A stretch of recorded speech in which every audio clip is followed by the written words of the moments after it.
As night draped, Anastacia suggested a midnight swim. "The water's perfect, my dear." Before Philip could react, Anastacia struck. It was a swift, brutal push. The sea swallowed him whole. Philip watched in horror as the Ajiro roared away. The sound of the engine was a final, heartless farewell. Anastacia hadn't just cheated on him. She'd orchestrated his death. He fought against the relentless pull of the current. The unmistakable growl of a fishing boat engine. Faint but growing steadily louder. Through the darkness, he saw it, Lucia. She cut the engine and, with practiced efficiency, hauled him aboard. "What did she do to you, Philip?" Gasping for breath. Anastacia, she tried to kill me." The words hung in the air, heavy with disbelief and pain. In the sultry, neon-lit city of Aber, where Afrobeat band filled the air, pulsed through the streets, and yachts bobbed in turquoise harbors, Philip Duru was a name synonymous with power. A billionaire magnate, his empire spanned tech startups, emerald mines, and a chain of eco-luxury hotels along the coast. With his rugged charm, piercing hazel eyes, and a reputation for ruthless ambition, Philip was both revered and feared. Yet, beneath his polished exterior lay a man haunted by his past, a childhood of poverty in the city's slums that fueled his relentless drive. Anastacia Akwakwi, his wife of 3 years, was his perfect match, or so it seemed. A former investigative journalist with a sharp mind and a disarming smile, she had captivated Philip at a charity auction for rainforest conservation. Her fiery passion for social justice and her ability to navigate elite circles made her a star in Aber's high society. To Philip, their marriage was a partnership of equals, a chance to build a legacy together. To Anastacia, it was a chessboard, and she was playing to win. The humid air of Aber crackled with anticipation. Tonight was the annual Green Hope charity auction, a glittering affair held on the sprawling terrace of Philip Duru flagship Eco Hotel. Anastacia, radiant in an emerald gown that mirrored the lush rainforest they aimed to protect, surveyed the scene with a practiced eye. Crystal chandeliers shimmered over tables laden with gourmet delicacies, while the rhythmic pulse of a live Afrobeat band filled the air. "Looking good, Mrs. Duru," a portly man with a diamond-studded lapel boomed, leaning to greet her. "Heard you're smashing all records this year."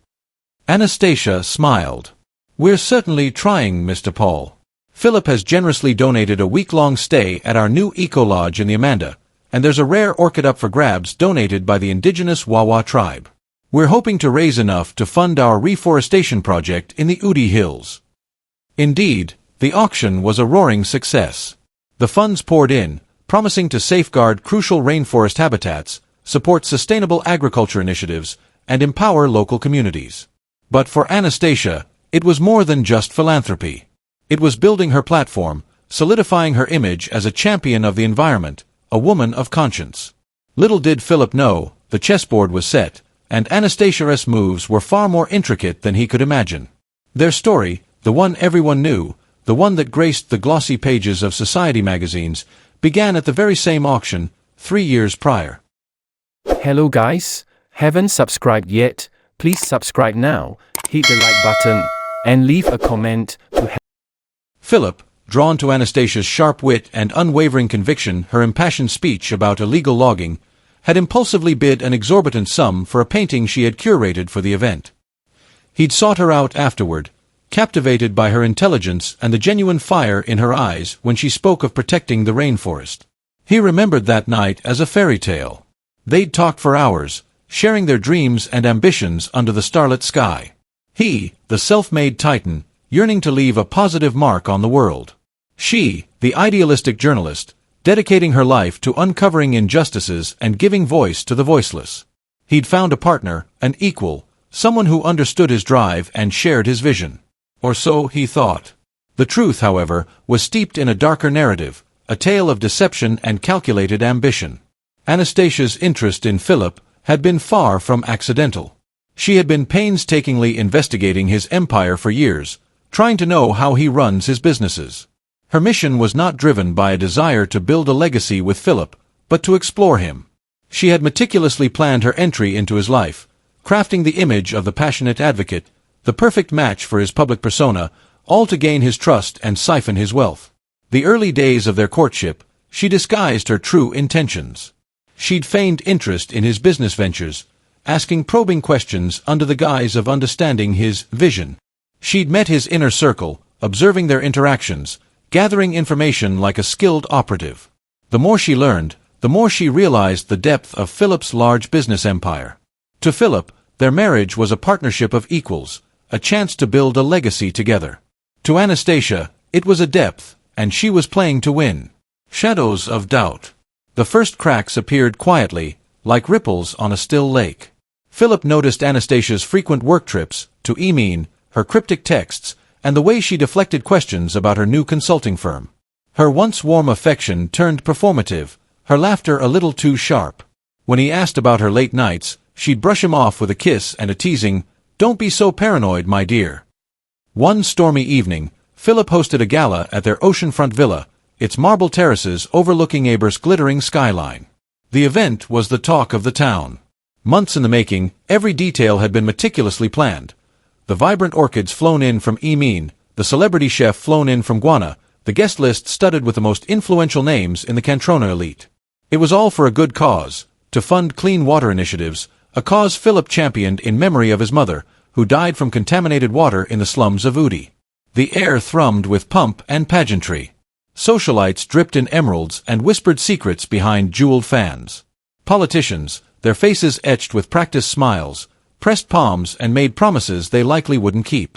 Tech moguls, flush with newfound wealth, compared the horsepower of their yachts over glasses of aged aguardiente. The air crackled with dramas, both large and small, a scandalous affair exposed in the ladies' room, a heated argument over a business deal on the veranda, the subtle jockeying for position amongst the city's power players. Philip, standing on the grand staircase, surveying the scene like benevolent king, felt a pang of something akin to disgust. He was trapped in a gilded cage, surrounded by people who, for the most part, lacked the genuine empathy he craved. Tonight, he was expected to play the charming host, the grieving son, the philanthropist. And he would, for the cause, for his mother. When he took the stage, a hush fell over the room. He spoke of his mother, her resilient spirit, and the injustice of her death. He painted a vivid picture of the slums, the children with distended bellies, the mothers washing clothes in polluted streams. His voice, thick with emotion, resonated through the ballroom. He explained how her death had ignited a fire within him, a burning desire to build a cleaner, healthier society for all Cantrona. The crowd was captivated. Some dabbed their eyes with silk handkerchiefs, others nodded solemnly, their faces reflecting a newfound conviction. He was a master of the narrative, weaving a tale of tragedy and triumph, painting himself as a savior of the afflicted. And perhaps, he thought grimly, he was. But beneath the surface of the polished event, beneath the carefully constructed image of success and altruism, a suspenseful tale of plots and betrayals was unfolding. Amid the crowd of politicians, tech moguls, and socialites in vibrant Agbada shirts and flowing dresses, Philip spotted a man lingering near Anastacia, a lean figure in a tailored suit, his eyes too familiar with her. The way they spoke, the quiet intensity of their exchange, made Philip's blood run cold. When Philip approached, the man slipped away with an almost practiced ease, melting into the throng of guests. Later, in their private study, Philip confronted her. "Who was that man, Anastacia?" She sipped her rum, her gaze cool. The moonlight glinted off the ice in her glass. "A client. You're seeing ghosts, Philip." His unease deepened. Something about her dismissal felt too rehearsed, too smooth. Rifling through her office one night while she was at a meeting, he found a hidden flash drive in a locked drawer. It contained encrypted files, bank transfers, property deeds, and messages to someone named Victor. He's distracted. "Move the funds now. Phase 2 is ready." Pulse raced. Was Anastacia cheating? Or was she plotting something far worse? Was she involved in something that threatened not only their marriage but also the very foundation of his clean water initiative, the legacy he was building in his mother's name? The shadows of doubt had begun to coalesce, forming a dark and ominous shape that threatened to consume everything he held dear. He realized, with a chilling certainty, that he was about to uncover a truth that would shatter his world. The web titans. Desperate for answers, Philip hired Tony Okoro, a grisly ex-detective with a knack for uncovering secrets. Tony's report landed on Philip's desk like a grenade, shattering the illusion of happiness he had so carefully constructed. Anastacia, his wife, the woman he adored, was systematically bleeding him dry. She was siphoning millions from Philip's accounts into a labyrinth of offshore shells, accounts hidden beneath layers of nominee corporations and shell companies that would make even the most seasoned investigators dizzy. Tony, with his network of informants and relentless digging, managed to trace the funds back to Victor Udo, a charismatic but undeniably shady financier. Udo, known for his Midas touch and penchant for operating in the gray areas of the law, had a reputation for making fortunes disappear as quickly as he materialized them. The report painted a chilling picture of their conspiracy. Anastacia, driven by a lust for wealth beyond what Philip provided, had approached Udo. Initially, their plan was relatively straightforward: frame Philip for tax evasion, leverage the scandal to force a divorce settlement, and wrest control of his business empire. Anastacia, with her impeccable social standing and carefully cultivated image, would emerge as the wronged wife, garnering sympathy and public support while simultaneously crushing Philip's reputation. But Victor, a predator smelling blood in the water, saw an opportunity for total dominance. He proposed a far deadlier solution: stage Philip's death as a boating accident, leaving Anastacia as the grieving, innocent widow and sole heir to everything. It was a clean, efficient solution, one that would eliminate any potential complications or legal battles down the line. The allure of absolute power and control proved too tempting for Anastacia to resist. Philip was reeling. How could the woman he loved, the woman he thought he knew, be capable of such cold-blooded treachery? He'd showered her with affection, provided her with a life of luxury, and believed that their love was genuine. The betrayal cut deeper than any financial loss. He confided in his oldest friend, Rachel Okonkwo. Rachel was a world away from the polished circles Anastacia frequented. A fisherman's daughter, she had grown up navigating the unpredictable waters of the coast, both literally and figuratively. Years ago, she had transformed her family's humble fishing operation into a thriving ecotourism business. Rivera Adventures, as it was called, offered sustainable fishing tours, guided hikes through the coastal rainforest, and immersive cultural experiences that celebrated the local community. Rachel's was a testament to her resilience, her sharp business acumen, and her deep connection to the land and sea. Rachel listened intently as Philip recounted Tony's findings, her eyes hardening with each revelation. She had always harbored reservations about Anastacia, sensing an underlying coldness masked by a veneer of charm. "Anastacia's always been too smooth, Philip," Rachel said, her voice laced with concern. "She's not who you think. Get out before it's too late." Rachel's intimate knowledge of the coastline, the local waters, and the community who lived and worked there was a critical asset. She knew every cove, every hidden inlet, and every fisherman who could spot a suspicious vessel from miles away. She promised Philip that she would keep an eye on things, alerting her network of contacts to watch for any unusual activity or signs of foul play. He hesitated, paralyzed by the weight of his decision. Leaving Anastacia meant dismantling the life he'd built, the dream of a family he'd never had as a child. He'd invested so much into the relationship, both emotionally and financially. And despite the overwhelming evidence stacked against her, a part of him stubbornly clung to the memory of the woman he'd fallen in love with, the woman he believed still existed beneath the layers of deception. Was it possible that he was misreading the situation? Could Tony's information be flawed? The thought of abandoning his life felt akin to admitting defeat, a crushing blow to his pride. But Rachel's words, coupled with the chilling details in Tony's report, resonated with a growing sense of dread. He knew, deep down, that he was walking on the edge of a precipice. The abyss. Anastacia's trap sprang on a sun-drenched afternoon, a day painted with deceiving serenity. She suggested a private yacht trip, a seemingly innocent attempt to reignite their spark. Philip, however, wasn't blinded by sentiment. He saw it as an opportunity, a stage to confront her with Tony's damning evidence of her affair and embezzlement. He agreed, the weight of the truth he carried heavy on his shoulders. They sailed aboard the Ajiro, a sleek vessel that sliced through the turquoise waves like a predator. The yacht was a testament to their shared success, a floating palace with mahogany decks gleaming under the relentless sun and panoramic windows reflecting the boundless sky. Anastacia, for the first few hours, was the epitome of charm. She served chilled ceviche with a disarming smile, poured crisp South African Sauvignon Blanc, and even danced to the infectious rhythm of Afrobeat as the sun began its descent, painting the horizon in fiery hues. Philip almost, tragically almost, allowed himself to believe her act, to momentarily forget the shadow of deceit that hung over their marriage.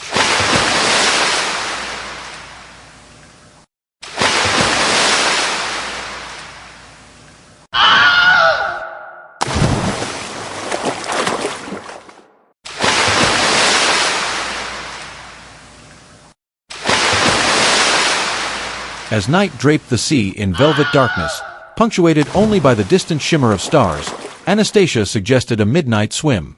"The water's perfect, my dear," she purred, her voice a silken caress designed to lull him into a false sense of security. She led him to the deck, the moonlight casting long, distorted shadows that danced around them like specters. Philip, his senses on high alert, followed cautiously. He knew, deep down, that this idyllic scene was a meticulously crafted facade.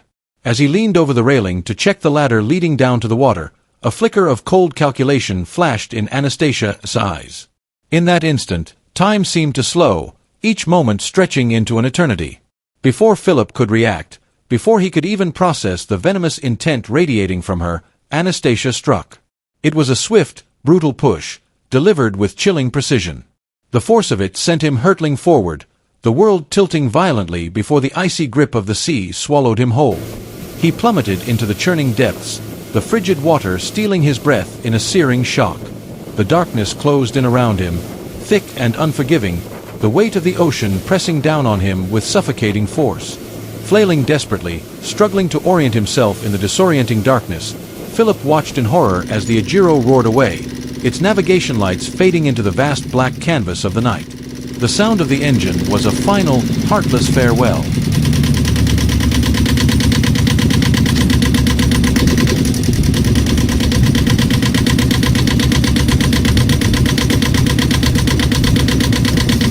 Betrayal burned hotter than the salt water that filled his lungs, a searing pain that eclipsed the physical agony of his struggle.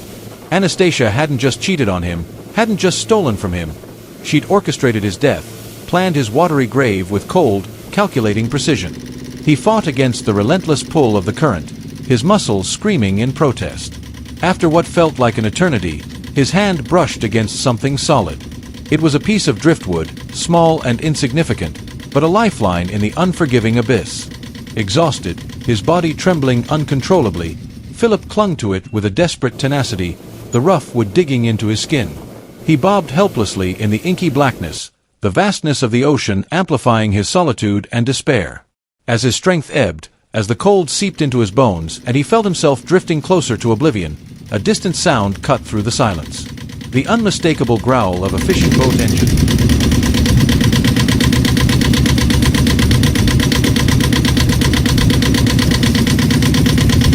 Faint but growing steadily louder, jolted him awake. He strained his eyes, his heart pounding with a surge of desperate hope. Through the darkness, he saw it, a small, weathered vessel cutting through the waves, its single light a beacon in the oppressive night. Lucia, her face etched with the hard lines of years spent battling the sea, was out checking her traps. Her eyes, sharpened by years of scanning the horizon, spotted him, a dark shape bobbing precariously on the water's surface. She cut the engine and, with practiced efficiency, hauled him aboard, her strong hands surprisingly gentle. The fury simmering beneath her calm exterior was palpable. "What did she do to you, Philip?" she demanded, her voice tight with suppressed rage. Gasping for breath, his body racked with shivers, Philip choked out the truth. Anastacia, she tried to kill me." The words hung in the air, heavy with disbelief and pain. Rachel's eyes blazed, reflecting the burning intensity of a woman wronged. She had known Anastacia for years, had witnessed her cold ambition and ruthless drive. To think she was capable of such a heinous act, it ignited a fire within Lucia. "We're ending this, Philip," she declared, her voice unwavering. "She doesn't get to win. Not this time." A grim determination settled over her face, a promise etched in the lines around her eyes. She knew Anastacia's weaknesses, knew the secrets she desperately tried to keep buried. And Lucia, with Philip's help, was about to unearth them all. The hunt had begun. The hidden strike. Lucia, her heart hammering against her ribs, pulled Philip down, the rough-hewn planks of the fishing shack digging into his back. The humid air, thick with the scent of salt and rotting seaweed, clung to them like a shroud. Outside, the relentless waves slapped against the stilts, a constant, nervous drumbeat.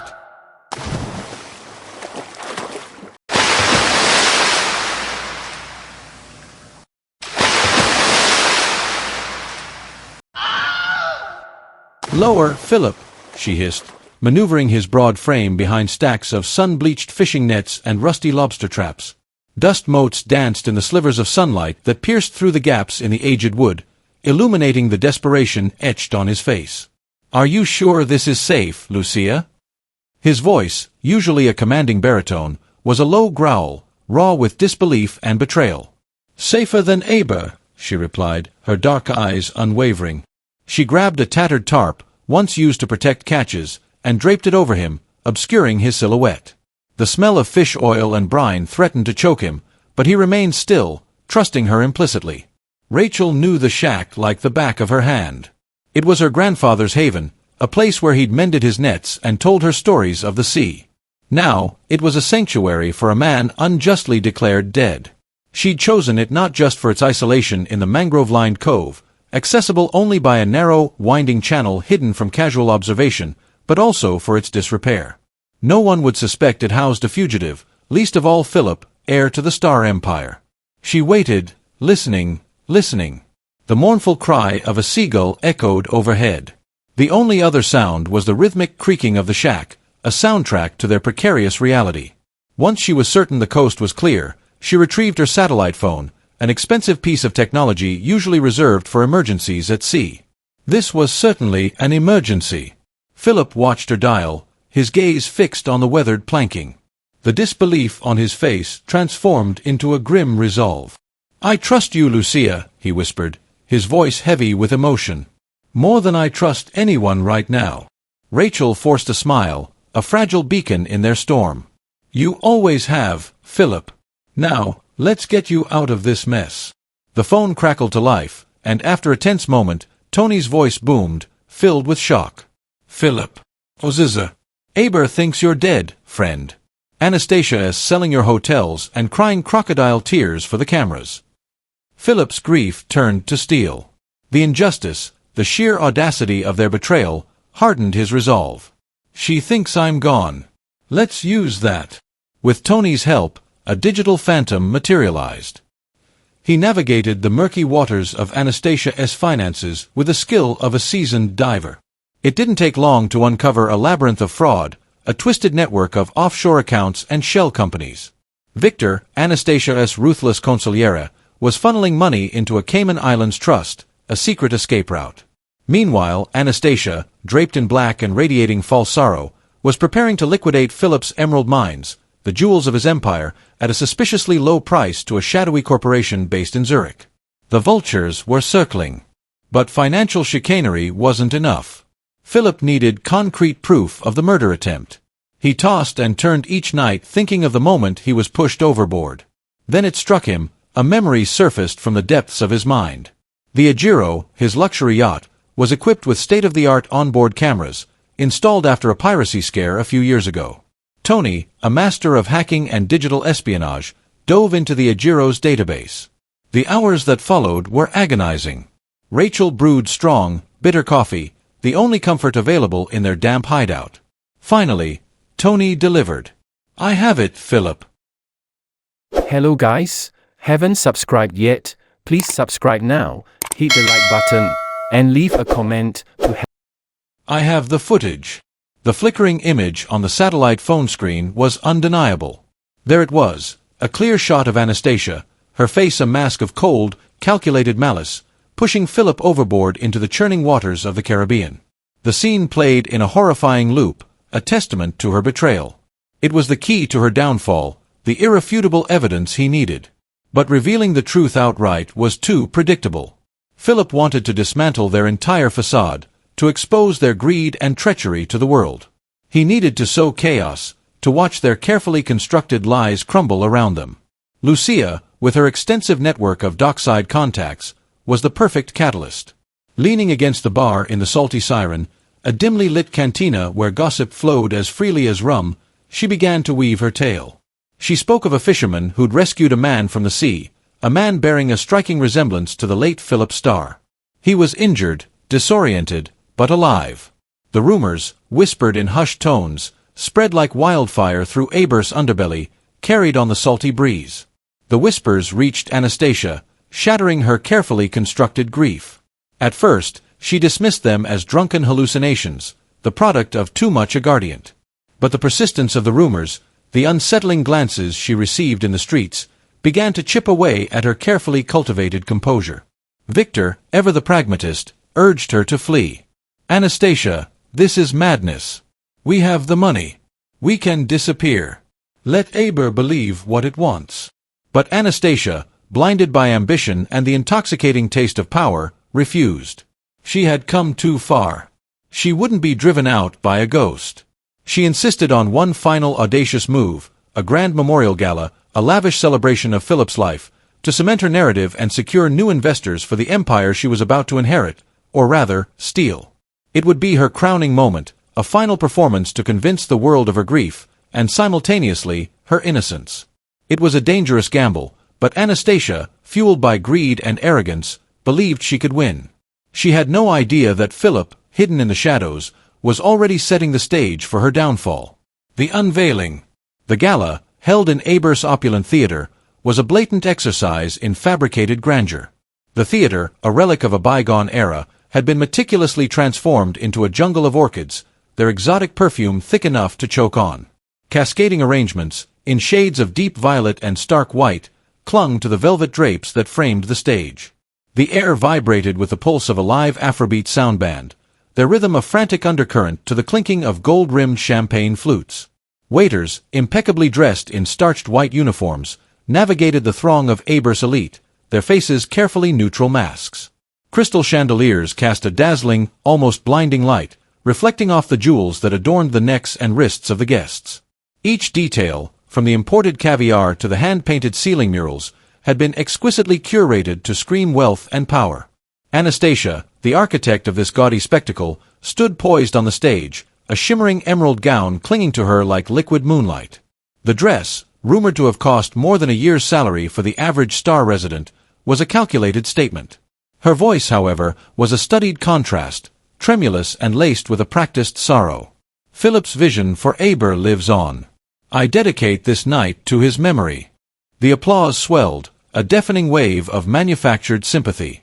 But before it could reach its crescendo, before Anastacia could bask fully in the false praise, the heavy, ornate theater doors burst open with a violence that shattered the illusion. Philip stepped into the light, his tailored suit rumpled and stained, his face gaunt but hardened with an undeniable resolve. His gaze, however, was the most striking. It burned with an intensity that seared through the carefully constructed facade of the room, a silent accusation that pinned Anastacia in its beam. The crowd gasped, the collective intake of breath a sharp, audible sound. Glasses clattered to the floor, champagne splashing like errant tears. The music faltered, then died completely.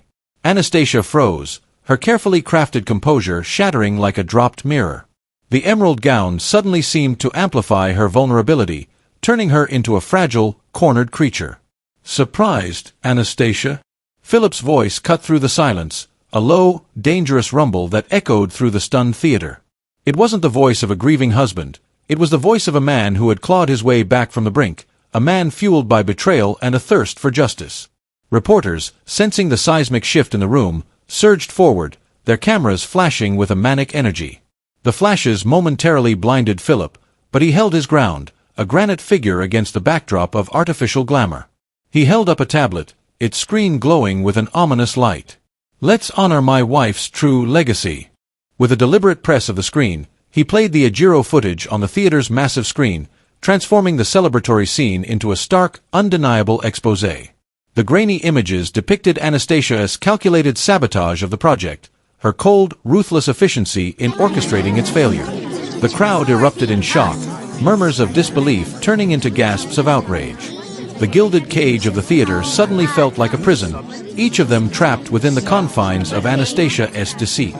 Victor, the weasel behind the throne, lurking backstage in the shadows, tried to bolt towards the emergency exit. But Tony, Philip's loyal confidant, was already there, a silent sentinel blocking his path. Tony's eyes, usually warm and jovial, were now cold and unforgiving. "Game over, Udo."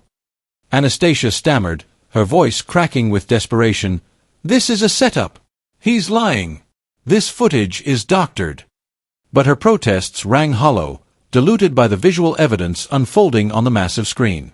The cracks in her meticulously crafted story were widening into gaping fissures. Philip stepped closer to the stage, his voice now low and laced with a profound sadness. "You stole my money, my trust, and nearly my life." With a grim satisfaction, he revealed the irrefutable evidence: bank records demonstrating the siphoning of funds, emails outlining the conspiracy, and Victor's encrypted messages explicitly detailing the sabotage. Each piece of evidence was projected onto the screen, magnified for the world to see, painting a damning portrait of their intricate web of lies. "Your lies end tonight."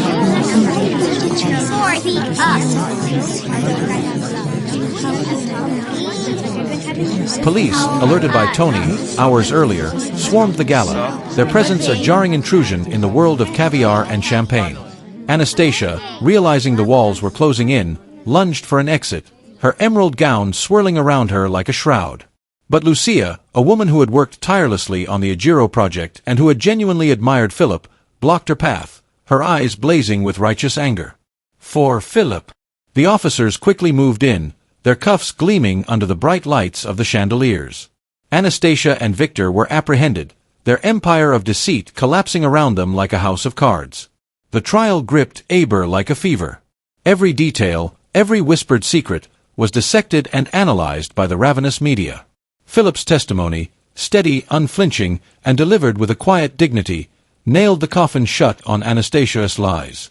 He presented his case with meticulous precision, leaving no room for doubt. The jury deliberated for hours, but the verdict was inevitable. Anastacia was sentenced to life for attempted murder and fraud. Victor got decades for conspiracy. The city watched, riveted, as the truth, long buried beneath layers of deception, finally unfolded, revealing the stark contrast between Anastacia's false promise and Philip's enduring vision. The taste of betrayal still lingered, a metallic tang on Philip's tongue years after he'd been cast out, stripped bare by those he'd trusted. But now, he stood on the precipice of reclaiming what was rightfully his, not for power, but for justice. The empire, once a symbol of ruthless ambition, would become a vessel for redemption. His first act was surgical. He didn't dismantle, he repurposed. The obscene wealth generated by his holdings, mining concerns, shipping lines, tech behemoths, was now channeled into a single audacious goal: the eradication of the festering poverty that choked Aber. He began with water. For too long, the slums had relied on contaminated sources, breeding illness and despair. Philip, remembering his own childhood spent hauling buckets of murky water, poured resources into building a network of state-of-the-art filtration systems. The first drop of clean water flowing from a newly installed tap was sweeter than any champagne he'd ever tasted.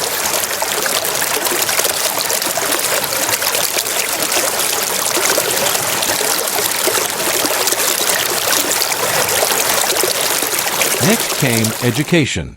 He built schools, not sterile concrete boxes, but vibrant learning centers teeming with books, computers, and passionate educators. He established scholarships, ensuring even the poorest children had access to the best opportunities. He envisioned a generation of informed, empowered citizens, capable of shaping their own destinies. And then there was Lucia. Her family's legacy of coastal stewardship had been trampled by his former regime's reckless expansion. His initial intentions had been purely business, a calculated move in a ruthless game. But Lucia, with her fiery spirit and unwavering commitment to her community, had ignited something within him, a flicker of conscience long dormant. He sought her out, not as a conqueror, but as a collaborator.